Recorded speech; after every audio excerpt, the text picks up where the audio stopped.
नमस्कार, बाखबर में आपका स्वागत है। मैं हूं राघवेंद्र सिंह। आज हम बात करेंगे भोपाल की हरियाली बच गई। ये छोटा शब्द है। हरियाली तो सिर्फ बची 29,000 पेड़ों की, लेकिन इसके पहले हमने लाखों पेड़ काट दिए।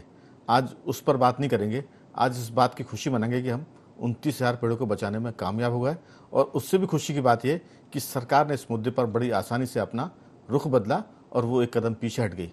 अब उम्मीद करते हैं कि सरकार इस रुख को कायम रखेगी और जहाँ जहाँ से भी हरियाली को ख़त्म करने की बात आएगी, भोपाल जैसा कोई आंदोलन ना हो, इसके पहले सरकार उन चीज़ों को तजवीज़ के साथ ठीक कर ले ताकि हरियाली खत्म ना हो। हमने इस पर पिछले हफ्ते चर्चा की थी, बड़ी विचार उत्तेजक चर्चा थी। हमारे साथ उस समय 4 मेहमान जुड़े हुए थे। अक्सर हम 3 मेहमानों से के साथ बात करते हैं, लेकिन उस समय स्टूडियो में 4 मेहमान थे और एक मेहमान आज कहीं बाहर जाने की वजह से अनुपस्थित है, उमाशंकर तिवारी। वो भी पेड़ों के एक तरह से वो पेड़ों को अपने जान मानकर चलते हैं। ना तो उन पर कील चुभने देते हैं और ना उनको कटने देते हैं, और साथ ही वो लगाते भी हैं तो बड़ी शिद्दत से, चाहे उसके लिए बारिश में, गर्मी में, सर्दी में काम करना पड़े। तो वो अभी आज हमारे बीच चर्चा में नहीं है, लेकिन स्टूडियो हमारे साथ मौजूद हैं पुराने 2 मेहमान और एक नए मेहमान साथ में, जिन्हें लोग शहर में जानते हैं वृक्ष मित्र सुनील दुबे के नाम से। तो मैं सबसे पहले चर्चा की शुरुआत में अपने मेहमानों का तारुफ कराना चाहूँगा। सुनील दुबे जी हमारे साथ हैं, वृक्ष मित्र। सुनील जी, आपका स्वागत है। और उमाकांत तिवारी जी, उमाकांत मिश्र जी, बहुत माफ़ी के साथ हमारे साथ है, क्योंकि उमाशंकर तिवारी भी मेरे मित्र हैं और उमाकांत मिश्र जी तो नहीं हैं। और साथ ही कमल राठी जी, जिनके बारे में मैं अक्सर कहता हूं कि ये सड़क से लेकर संसद तक लड़ने की कोशिश करते हैं, उनका भी स्वागत है। और टेलीफोन लाइन पर हमारे साथ जुड़े हैं एक राजनेता, फिर राजनेता के बाद समाज का नेतृत्व करने वाले, समाज को दिशा देने वाले, ग्वालियर से हमारे बहुत वरिष्ठ श्री राज चड्ढा जी जुड़े हुए हैं, जिनको लोग दाना पानी मुहिम के नाम से जानते हैं। उसके साथ साथ ग्वालियर की हरियाली जब भी खत्म होती है तो ऐसा लगता है कि उस कुल्हाड़ी का वार पेड़ पर बाद में पड़ता है और राज चड्ढा जी पर पहले पड़ता है। इसलिए ऐसे राज चड्ढा जी का भी बहुत बहुत स्वागत है। ग्वालियर से हमारे साथ टेलीफोन लाइन पर है। चर्चा की शुरुआत मैं करूँगा उमाकांत जी आपके साथ कि ये जो सारा मसला है वो कहीं ना कहीं ये बताता है कि अगर जनमत और जनमानस पूरी शिद्दत से खड़ा हो जाए किसी भी मुद्दे पर, तो फिर सरकार हो या भगवान, हमें लगता है कि झुकना पड़ता है। आप तो फिल्मों के जानकार भी, एक गाइड पिक्चर आई थी और राज चड्ढा जी और सुनील दुबे जी भी जानते होंगे कि देवानंद उस फिल्म में हीरो हुआ करते थे। और वो उस गांव में पहुंचते हैं जहां उस इलाके में दुर्भिक्ष पड़ा था, अकाल पड़ा था।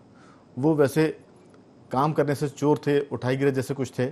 मैं पिक्चरों को कम जानता हूँ, लेकिन जो मैंने उनके बारे में सुना और देखा था, वो रात में आके उस मंदिर के चबूतरे पर सोते हैं और कोई साधु वहाँ से निकलते हैं तो वो उस पर ये समझकर चादर डालते हैं कि सुबह सुबह की सर्दी में ये जो आदमी ठंड से सिकुड़ रहा है, वो राम नाम का एक चादर डालते हैं और लोग समझते हैं कि कुछ साधु सो रहा है, तो पूरा गांव उनके पैर पड़ता है और भगवान की पूजा करता है।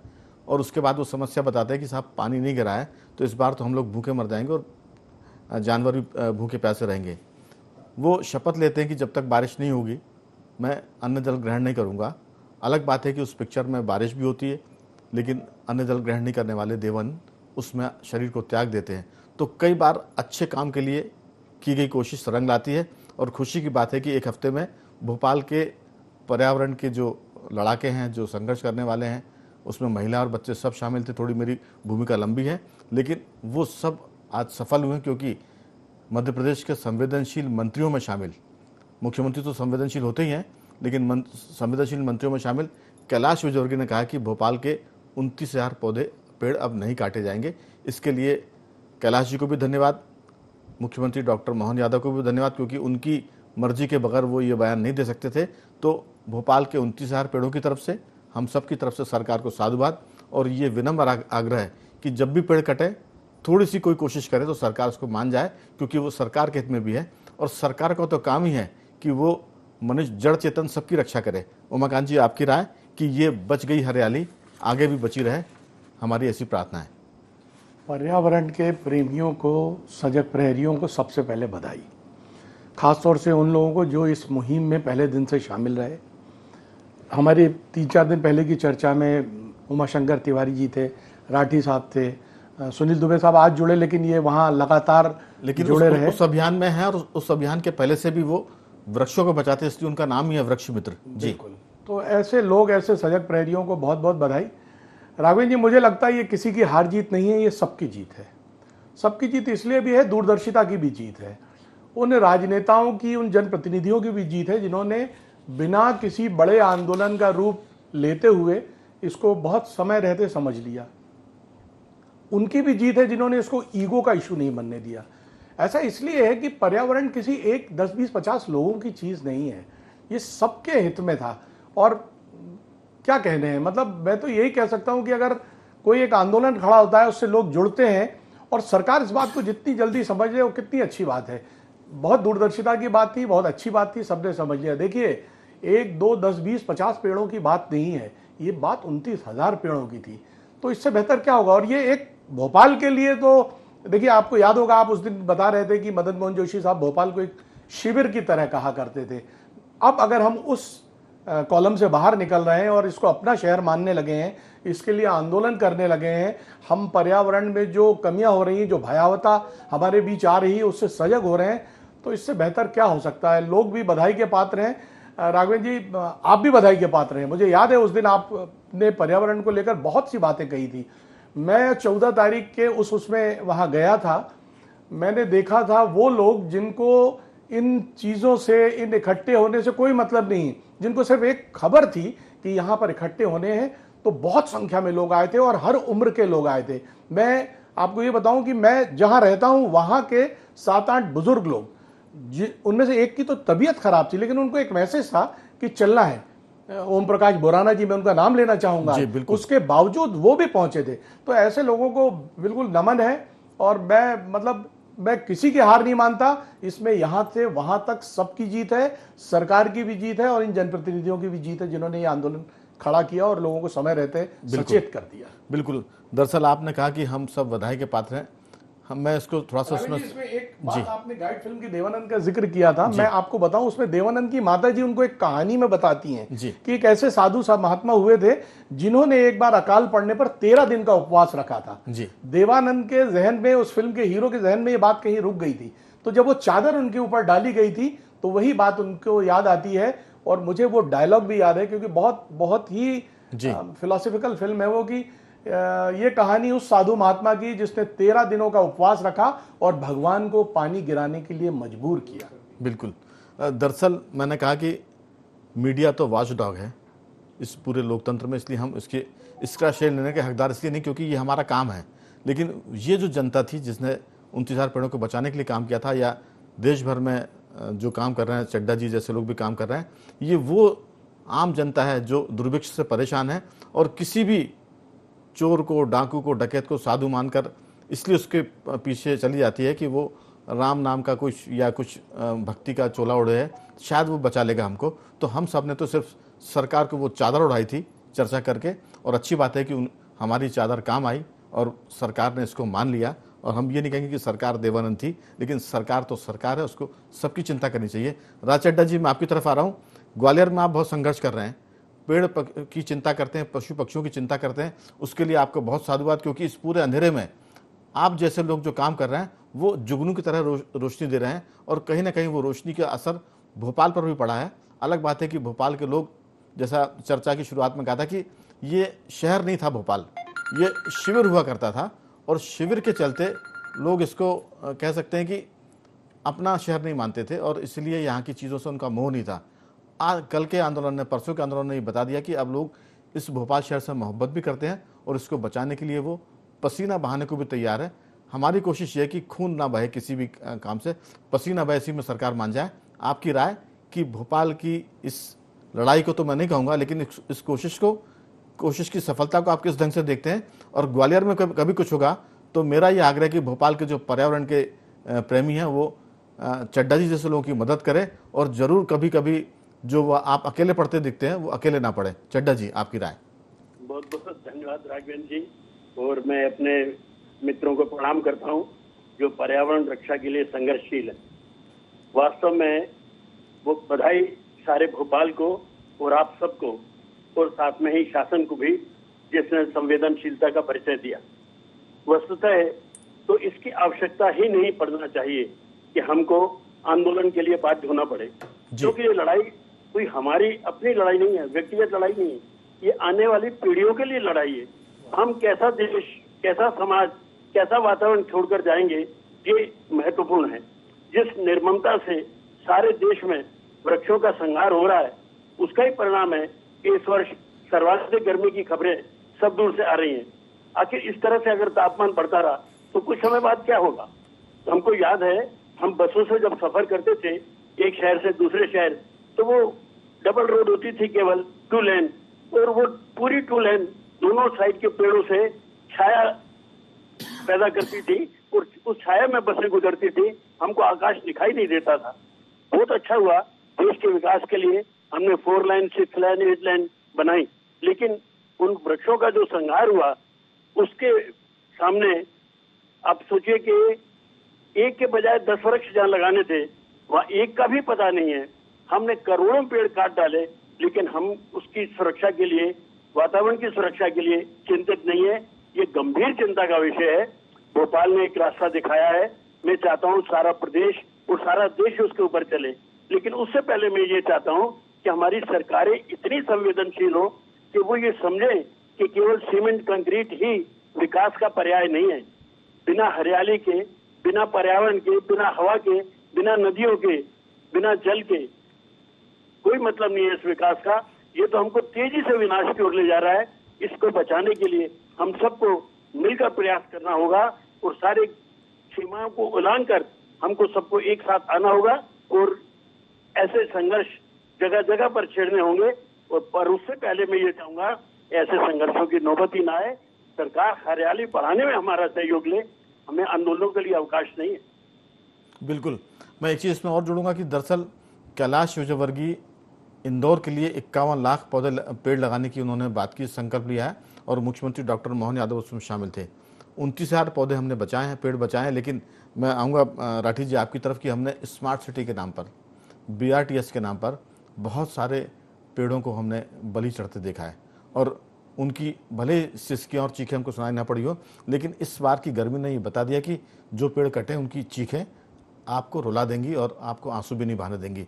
सीधी सी बात है कि BRTS के बदले में जो पेड़ लगने थे वो नहीं लगे। स्मार्ट सिटी के नाम पर हजारों पेड़ कट गए और ऐसे पेड़ कटे जिनकी उम्र 100-100 साल थी। क्या इस पूरे मुद्दे पर आप कहना चाहेंगे? लेकिन मैं इतना भर इसमें जोड़ूंगा कि हमने डिग्रियां तो बहुत हासिल कर ली, लेकिन अभी हमको धरती पर रहना नहीं आ रहा है और ये सबसे बड़ी चिंता की बात है। आपकी राय? देखिए, सबसे पहले तो भोपाल वासियों को सबसे बधाई कि सब पहली बार, जितना मैं समझ रहा हूँ, कि इतना अच्छा एकत्रीकरण हुआ। शासन भी बधाई के पात्र है कि उसने संवेदनशीलता के साथ निर्णय ले लिया। और उस व्यवस्था ये थी कि कांग्रेस और बीजेपी दोनों के पूर्व और वर्तमान के विधायक भी वहाँ मौके पे आए और उनने भी संकल्प पत्र पढ़ा। तो मतलब राजनीतिक दृष्टि से ऊपर उठ के वो एक छोटा सा एक जागरूकता शिविर में कहूँगा, आंदोलन ना कहूँ, एक जागरूकता थी लोगों में, एक अपनापन था, प्यार था, वृक्षों के प्रति प्रेम था, जो कि दिखा, सरकार ने उसे माना। मैं इसमें थोड़ी सी एक बात जोड़ूंगा, चूँकि हमारा मकसद किसी की खिंचाई करना नहीं है, लेकिन जब स्मार्ट सिटी के नाम पर पेड़ कटे तब कोई पॉलिटिशियन नहीं आया था। जब BRTS के नाम पर हजारों पेड़ कटे तब कोई पॉलिटिशियन नहीं आया था, ना बीजेपी ना कांग्रेस का। इसलिए राजनेता जानते हैं कि उनको श्रेय किस तरह से लूटना है, ये उनकी योग्यता में शामिल है। हम उनकी उस योग्यता पर कोई कटाक्ष नहीं कर रहे, लेकिन हमारा कहना ये कि अगर ये आए थे तो उनको मालूम था कि इस बार जनता गुस्से में है, दुखी है और वो इस बात को मनवा कर मानेगी, क्योंकि जनता की नब्ज को सबसे पहले पॉलिटिशियन समझते हैं और उनको ये पता लग गया था कि इस बार बुखार धरती को नहीं आया, भोपाल के वासियों को बुखार आया हुआ और अब ये मानने वाले नहीं हैं। तो उनको बधाई भी, उनकी चतुराई को बधाई, लेकिन उनसे प्रार्थना है कि वो इस मामले में निष्पक्षता के साथ अड़े रहें और डटे रहें। जी, दूसरा, आपने जैसे स्मार्ट सिटी का चर्चा की, आपने स्मार्ट सिटी में जो पर्यावरणीय अनुमति हुई उसमें स्पष्ट उल्लेख है कि पेड़ों को नहीं काटा जाएगा, बहुत आवश्यक होने पे शिफ्ट किया जाएगा। लेकिन और कौन सी प्रजाति के पेड़ लगाए जाएंगे? पेड़ काटना, लगाना, बड़ा करना, कौन सी प्रजाति लेना, ये अपने आप में एक बहुत बड़ा साइंस है जी। उस साइंस के विपरीत नगर निगम द्वारा या स्मार्ट सिटी की योजना द्वारा वहाँ पाम और ऐसे पेड़ लगाए गए हैं और अनावश्यक रूप के पेड़ जो काटे गए वो उस बात के दुखदाई हैं। अब आज मैं देख रहा था कि नगर निगम कार्यालय जो माता मंदिर पे, उसके सामने शायद भविष्य में रोड चौड़ीकरण होना है, तो पेड़ काटना नहीं, पेड़ सुखाए जाने लगे। तो आजकल पेड़ काटना तो तब होता है जब पेड़ सूख जाता है। तो एक नई सरकार ने भी योजना लाई कि पेड़ सुखाओ अभियान चलाती है वो। तो अब हमें ये भी सावधान रहना पड़ेगा कि कोई योजना कहीं आती तो कहीं पेड़ पहले से सूखना तो नहीं चालू हुए।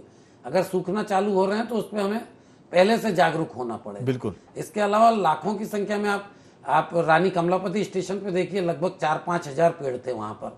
उस पूरे अर्रा कॉलोनी क्षेत्र का वाटर लेवल चला गया, वहां पर बिल्डिंग बनाई और कई पेड़ बचाए जा सकते थे। तो हाल ही के एक माननीय सर्वोच्च न्यायालय के आदेश में एक ताज कॉरिडोर वाला रोड था, उसमें माननीय न्यायाधीशों ने ये कहा कि भाई हम इंस्पेक्शन करा के देखना चाहते हैं, शायद 2 पेड़ बच जाए, 4 पेड़ बच जाए। संख्या 4-5 हजार की थी, लेकिन उन्होंने कहा कि शायद 4 पेड़ बच जाए। अगर 4 पेड़ भी बच रहे हैं तो हम कुछ बचा पाएंगे। तो उन्हें एक टीम बना दी, गठन कर दिया। तो मुझे लगता है उस संवेदनशीलता के साथ जो माननीय सर्वोच्च न्यायालय ने कहा, अगर कहीं हमें काम करना है तो उसको हमें लेना पड़ेगा। अगर अभी भोपाल का एक वेस्टर्न बाईपास बनना है, एक अयोध्या बाईपास बनना है, इसमें भी कम से हजारों की संख्या में पेड़ कटना है। तो इसको भी हमें उसी ढंग से देखना पड़ेगा कि हम उनमें से कितने पेड़ों को कुछ अगर हम बचा पाएं। बिल्कुल, विकास आवश्यक है। अब कुछ विदेशी कंट्रीज हैं जहां उन्होंने विकास के नाम पे काम ही करना बंद कर दिया, क्योंकि उनको देश में सब चीजें खत्म हो रही है। तो उन्होंने कहा कि नहीं भैया अब तो रोड ही नहीं बनाएंगे हम। हाँ, लेकिन हम उस स्थिति में नहीं है कि हम विकास को बंद कर दें। हम तो विकास के ट्रैक पर अभी चलना शुरू कर रहे हैं। तो विकास के नाम पर पेड़ ना कटे, पर्यावरण उसको मैच करते हुए काट ले, मिटिगेशन कर ले, उसके आसपास पौधा लगाएं। बिल्कुल। मैं लौटूंगा वृक्ष मित्र सुनील दुबे जी। दरअसल ये सारा मामला अब चर्चाओं में सीमित है। हम धन्यवाद और आभार प्रकट करने के लिए तो यहाँ चर्चा कर ही रहे हैं, लेकिन हमारा थोड़ा सा तीखापन इस पर भी रहेगा कि हम लोग सो न जाएं। इस सफलता से खुश जरूर हों, लेकिन कई बार चीज़ें पीछे सरकार हटती है और फिर आगे बढ़ती है। तो जगने की ज़रूरत है और जागते रहने की ज़रूरत है। जागते रहे मतलब जगते रहो और जगाते रहो, ये काम करना पड़ेगा। और ये आप जैसे लोगों के लिए बहुत एक तरह से चुनौतीपूर्ण काम है। आपकी राय? आपने पूर्व में स्मार्ट सिटी के बारे में बात की और वहाँ के वृक्षों के बारे में बात की। शासन किस तरीके से वृक्षों को सुखा रहा है, वहाँ पे अनेकों पेड़। अब मैं एक छोटा सा उदाहरण दूंगा आपको। दुष्यंत कुमार त्यागी विश्व भर में जो हैं वो प्रसिद्ध हैं, उनके द्वारा लगाया गया एक आम का वृक्ष, और उस वृक्ष से मतलब मैं उनको ताऊ जी बोला करता था, और उस वृक्ष को बचाने के लिए हम लोगों ने जो है संघर्ष किया। हमारे पूर्व मुख्यमंत्री शिवराज सिंह चौहान जी ने कहा कि इस वृक्ष को नहीं कटने देंगे, इस वृक्ष को जीवित रखेंगे और हम इसको जो है वो बारवेट लगा के यहाँ से मतलब सुरक्षित रखेंगे। उनके इतना कहने पर ही हमने वहाँ पर पोल लगा के, बारवेट वायर लगा के उसको जो है सुरक्षित किया। लेकिन दुर्भाग्य, दूसरे दिन उस पेड़ को जो है वो सुखाने के लिए वहाँ केमिकलों का प्रयोग किया गया। 15 दिन से 20 दिन के अंदर वो पेड़ धीरे धीरे धीरे करके जो है ऊपर से सूखने लगा। आप देखिए इतनी तेजी से कभी कोई वृक्ष नहीं सूखता। अगर आप वृक्ष की छाल भी छील देंगे तो उसमें से एनर्जी जो जा रही है वो ऊपर जाती रहती है और वृक्ष जीवित रहता है। लेकिन कितना हार्ड केमिकल डाला गया कि वो वृक्ष तत्काल जो है वो 15 दिन के अंदर सूखने लगा, उसके पत्ते सूखने लगे। हमने संघर्ष किया, हमने उसके अंदर जो है 19 करके एक टॉनिक आता है वो डाला, खाद डाली, वर्मी कंपोस्ट डाली, ऐसे करके उसको जीवित रखने की कोशिश करी। उस वृक्ष में फिर से पत्ते आने लगे, लेकिन हमारे टैंकरों से हम उसमें पानी डलवा रहे हैं क्योंकि वहाँ पानी की कोई व्यवस्था नहीं थी। वो वृक्ष बचा, लेकिन हमारे देखते देखते ही 1 महीने बाद फिर उसके ऊपर वही अटैक हुआ और उसकी हत्या कर दी गई। तो स्मार्ट सिटी में इस तरीके से जो है वो वृक्षों को नष्ट कर दिया गया जी। सारा स्मार्ट सिटी के नाम पर जो है तात्या टोपे नगर जो भोपाल के फेफड़े थे उनको जो है नष्ट कर दिया गया। आज हमारे यहाँ का तापमान 45 डिग्री से ऊपर जा रहा है। 45 डिग्री से ऊपर जा रहा है, उसका कारण सिर्फ यही है कि वृक्षों की कटाई अंधाधुंध, विकास के नाम पर जो है जो कंक्रीट के जंगल खड़े कर दिए गए हैं। वर्षा होगी, जरूर होगी और बहुत होगी, लेकिन थोड़े से समय के लिए होगी। जब होगी तो वो पानी जो है वो नालों से होता हुआ नदियों में और नदियों से होता हुआ समुद्र की ओर चला जाएगा। हमारी पृथ्वी माता प्यासी की प्यासी ही रह जाएगी। भूजल स्तर क्यों नहीं कम होगा? इससे भूजल स्तर बराबर कम होगा जी। और आपने पूर्व में बात की माननीय मंत्री जी की, इंदौर के जो है वो मेरा ननिहाल है वहाँ पे, और मेरी उनसे एक दिन पूर्व ही, जिस दिन ये हमारा जो है आंदोलन होना था उसके एक दिन पूर्व हम उनको एक विज्ञापन देने गए, या ये कहेंगे कि हम विज्ञापन नहीं, हमको आवेदन देने गए कि हमारे 29,000 पेड़ और 2 लाख झाड़ियाँ, आज तक किसी ने इस मुद्दे को नहीं उठाया है। 2 लाख झाड़ियां भी थी जो लगी हुई है वर्तमान में, जी। उनको जो है बचाया जाए। तो उन्होंने कहा कि मैं इंदौर में 51 लाख पौधे जो है लगाने की बात कर रहा हूं और लगाऊंगा, और शिवाजी नगर के किसी भी वृक्ष को नहीं कटने दिया जाएगा। ये प्रोजेक्ट कुछ नहीं है, इसको हम जो है वो बंद करवा देंगे। तो 2 दिन पहले उनका आश्वासन था, जो आज आदेश जारी हुए हैं। माननीय पूर्व मुख्यमंत्री शिवराज सिंह चौहान को से भी कल चर्चा हुई, उनसे बात हुई, तो उन्होंने कहा कि नहीं, मेरे रहते हुए प्रदेश के अंदर ही नहीं, भोपाल में नहीं, प्रदेश में कहीं कोई वृक्ष नहीं कटेगा। मैं देखता हूं कि वृक्ष कैसे कटेगा। बिल्कुल। तो आज वो आदेश जारी हुए हैं और उसके लिए हमारे साथ के, भोपाल के ही नहीं, पूरे प्रदेश के, प्रदेश ही नहीं कहूंगा, बिल्कुल बिल्कुल, पूरे देश के लोग जो हैं वो उससे प्रभावित होंगे ठीक। कि कहीं भी कोई भी किसी तरीके से जो है वो वृक्ष ना कटे। दरअसल पेड़ों का कटना कोरोना से बड़े संकट की ओर इशारा कर रहा है। आपने कहा कि फेफड़े हमारे खत्म हो जाएंगे, तो वो तो खत्म कर ही दिए गए हैं। हम ऑक्सीजन पर हैं, वो भी कृत्रिम ऑक्सीजन पर। दूसरे दौर में समय कम है हमारे पास, 4-5-6 मिनट बचे हैं।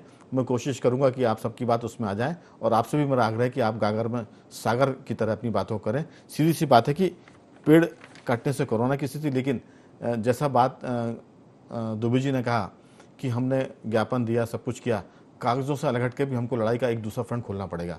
उसको लड़ाई शब्द नेगेटिव है, लेकिन पॉजिटिव ये कि हमको बचाने के लिए सड़क पर भी उतरने की अगर ताकत होगी, तो फिर जो आपने दुष्यंत त्यागी जी के उस दरख्त की बात की जिसको 2 बार आपने बचाने की कोशिश की, उसको मार दिया। हमारा कहना है कि दुष्यंत त्यागी जी खुद बोल गए थे कि अब तो इस शहर का पानी, अब तो इस तालाब का पानी बदल दो, यहाँ के कमल कुमलाने लगे हैं। हम व्यवस्था बदलने की बात नहीं कर रहे हैं। उमाकांत जी, दरअसल भोपाल की मेयर कहाँ है, भोपाल के पार्षद कहाँ हैं? अगर इंदौर के मेयर रहे कैलाश विजयवर्गीय जी कह रहे हैं कि हम 51 लाख पौधे इंदौर में लगाएंगे, तो भोपाल में जो कटाई हुई है पेड़ पौधों की, हमको 1 करोड़ की बात करनी चाहिए कि हम 1 करोड़ पौधे इस सीजन में लगाएंगे। अगर आप इस पर बात करेंगे तो हमें लगता है कि भोपाल को बचाने की बात होगी, नहीं तो धन्यवाद, आभार, ज्ञापन और उसमें कोई काम बनने वाला नहीं है। जब तक सड़क पर सुनील दुबे जी जैसे लोग, उमाकांत जी जैसे लोग, राठी जी जैसे लोग उतरेंगे, तब और इनके साथ जनता जुड़ेगी। आपकी राय बहुत छोटी सी। देखिए राघवेंद्र जी, ये एक बहुत बड़ी सफलता है, और मुझे लगता है नगर के लोगों में अगर इतनी चैतन्यता आई है तो इसको बढ़ना चाहिए। अभी भी बहुत से ऐसे पेड़ चिन्हित हैं जिन पर नंबर डल गए हैं कटने के लिए, 2-2.5 हज़ार पेड़ हैं ऐसे। तो मैं तो ये कहूंगा कि सरकार इस तरफ भी देखे, इन पेड़ों को भी ना काटे, अपने विकास के काम करे, लेकिन पेड़ों और पर्यावरण को बचाते हुए। दूसरा एक बात और कहना चाहूंगा इस शहर के लोगों से, हम दिल्ली और दूसरे बेंगलोर और चेन्नई शहरों की बात करते हैं, हमको पानी पर भी इसी तरह की सजगता दिखानी पड़ेगी, वाटर हार्वेस्टिंग की हमको कोशिश करनी पड़ेगी। भोपाल के लोग बहुत समझदार हैं और मुझे उम्मीद है कि वो पानी बचाने में भी सहयोग करेंगे। खासतौर से जिस विधि से ग्राउंड वाटर लेवल बढ़े उस पर जरूर काम करेंगे, और आज की सफलता के लिए मैं पुनः पुनः पुनः बधाई देता हूं भोपाल के लोगों। जी चड्डा जी, आप जिस जंग में हैं, मैंने पहले कहा कि इस तरह के लोग जहां भी काम कर रहे हैं उनको मदद करने की ज़रूरत है, कम से कम मॉरल सपोर्ट दे सकते हैं। आज की चर्चा में हम ये जरूर जोड़ना चाहेंगे कि ग्वालियर में आप जो भी काम कर रहे हैं, आप जैसे तमाम जो काम कर रहे हैं, भोपाल के इन सब पर्यावरणविदों का आपको समर्थन है, और मौका पड़ने पर वो आपके लिए यहाँ कुछ ना कुछ जरूर करेंगे। और आप देखेंगे कि इस चेतनता की वजह से जो एक तरह से लोगों में जागृति आई है वो बड़ी सकारात्मक रहेगी। आपकी राय? बहुत बहुत धन्यवाद आपका इस सहयोग के आश्वासन के लिए। जी, मैं एक बार पुनः माननीय पूर्व मुख्यमंत्री शिवराज सिंह जी को, वर्तमान मुख्यमंत्री जी को और कैलाश विजयवर्गीय जी का आभार प्रकट करना चाहूंगा, जिन्होंने इन पेड़ों की नृशंस हत्या रोकी। मैं आपका ध्यान एक और दिशा की ओर आकर्षित करना चाहूंगा कि ये रीप्लांटेशन की जो बात होती है ना, ये लगभग 99% धोखा है। हम अपनी आंखों से देख रहे हैं, जितने भी वृक्ष इन्होंने रीप्लांटेशन के लिए के नाम पर उखाड़कर दूसरी जगह स्थापित किए, सब ठूंठ होकर समाप्त हो चुके हैं।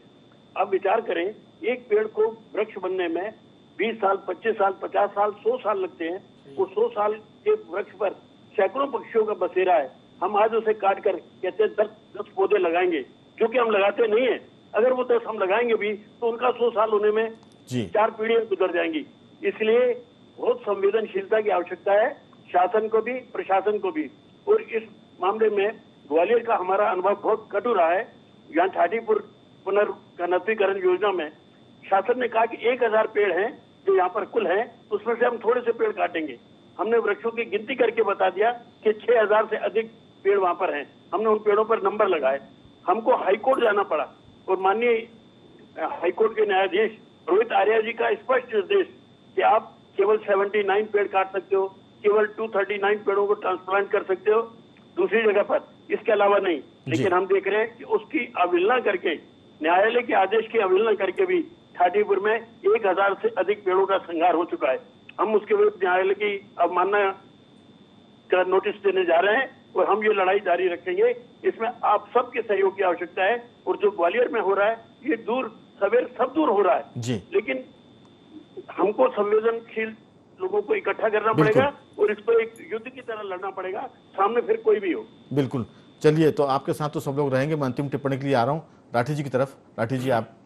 सर, इसके लिए चूंकि विकास भी एक महत्वपूर्ण मुद्दा है, मुझे लगता है शहर में जगहें चिन्हित होना चाहिए जी। उन जगहों पे वृक्षारोपण पहले ही कर लें आप। ठीक। तो बहुत सारे वृक्ष मतलब समय के साथ बढ़ते जाएंगे, आपके विकास में जो बाधा बने, कुछ काटोगे आप तो कंपनसेशन होता जाएगा जी। इसके लिए भारत सरकार ने ग्रीन क्रेडिट रूल्स 2023 भी ये बनाया है, उसमें बड़ा स्पष्ट उन्होंने बताया है और प्रजाति भी बताइए कि क्या लगाना है। ठीक। लेकिन मुझे लगता है एक बस आखिरी बात ही कहूंगा कि भोपाल का तो मैं देख के बोल सकता हूं कि नगर निगम जैसी संस्था को, चाहे तालाब के संरक्षण हो, चाहे पेड़ों का संरक्षण हो, इनको उस काम से बेदखल करना चाहिए।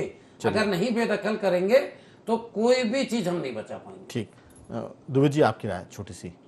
हाँ, मेरा इतना ही कहना है कि जहाँ सड़कों का चौड़ीकरण हो रहा है वहाँ पर ध्यान ये देना चाहिए कि जब 6 लेन बना रहे हैं और 4 लेन ऑलरेडी बना हुआ है तो हमको वृक्षों को बीच में लेने देना चाहिए। उसके साइड की जो जगह पड़ी हुई है वहाँ से हमको रोड निकाल देना चाहिए, जिससे दोनों तरफ की सड़कें जो हैं उसके ऊपर छाया हो जाएगी और दोनों तरफ की सड़कें जो हैं वो बचेंगी, मेंटेनेंस बचेगा सरकार का और इस तरीके से वृक्ष भी बच जाएंगे। हमने ये प्रयोग जबलपुर में किया है और इसी तरीके का प्रयोग जो है वो रायपुर के आगे से जो है हाईवे जा रहा था, वहाँ भी करवाया है। वहाँ भी जो है वो सारे प्रयोग जो है सफल रहे और वहाँ के वृक्ष भी नहीं कटे और सड़कें जो है आज सुरक्षित हैं और बहुत अच्छी है। बिल्कुल। उम्मीद करते हैं कि जो आज की चर्चा है, सरकार के जो भी नुमाइंदे इसको सुन रहे होंगे, जरूर हमारी सकारात्मक बात को वो ग्रहण करें।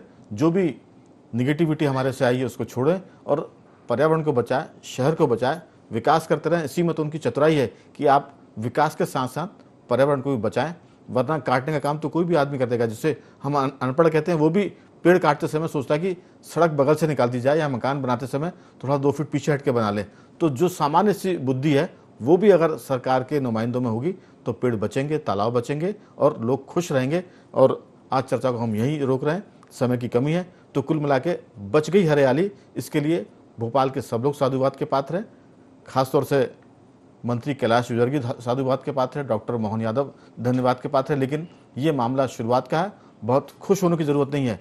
अब पूरा संघर्ष बारिश में पेड़ लगाने का भी है। अगर 51 लाख पेड़ इंदौर में लग रहे हैं तो भोपाल में आप 1 करोड़ ना लगाइए, 75 लाख लगाइए, 50 लाख लगाइए, लेकिन वो 50 लाख दिखना चाहिए सच में लगे हुए और बचना भी चाहिए। तो आज की चर्चा को यहीं रोकते हैं। चारों मेहमानों को साधुवाद के साथ बखबर में आज सिर्फ इतना ही।